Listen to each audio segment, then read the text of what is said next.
Well, welcome back. Thank you for choosing my channel.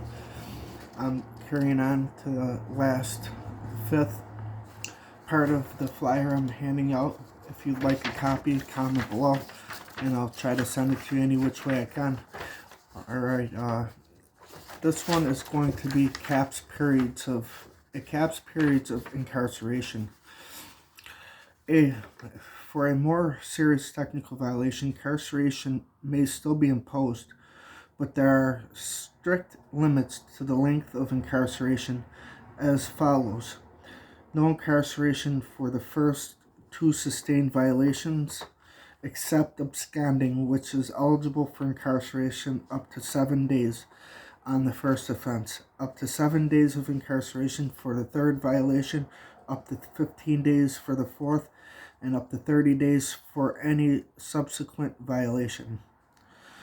B. There are no caps on parole punishment of non-technical violations, new crimes, and certain technical violations committed by people on parole for sex offenses, leaving the current law intact. However, a person sanctioned for a non-technical violation related to new criminal activity will now have the right to do more judicial review.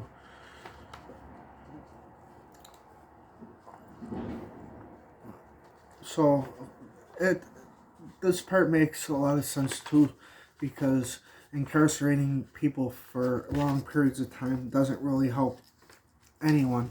It doesn't help the community at all. It doesn't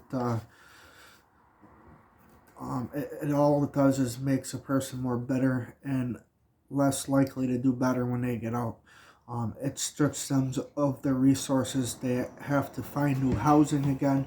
They have to start all over, and it costs the state a lot of money. It just costs a lot of time, resources, money, and really lots of problems can be dealt with in the community. The sanctions can even be put in.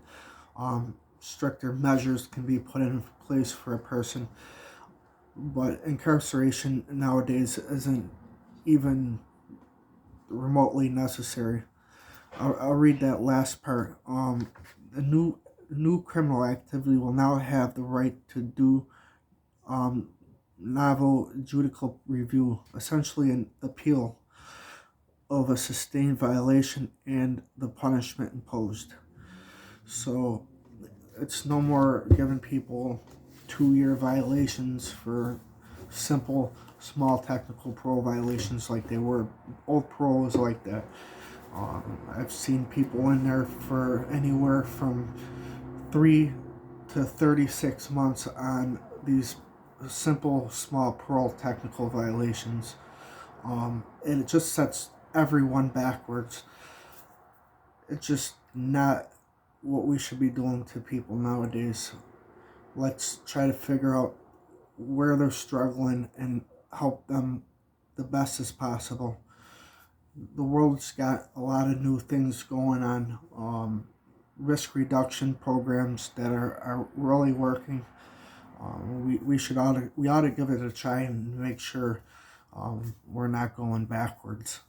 And this new system, this new Less is More Act, it will ensure fairness, safety for the communities, and ultimately will allow families to come back together and grow a stronger bond. Docs and parole isn't set up for being family oriented. I've been often told that I'm on parole, my family isn't. We're not going to deal with your family. And I have a lot of problems in that area as well, because all my family wants to have me in their life, but post-release supervision or community supervision won't allow it to happen. And it's just not good all the way around. So getting people off of parole should be the #1 goal. Thank you for stopping back at my channel. As I said before, I will send this to you any way I can. Just comment below. Thank you for coming back. Have a nice day.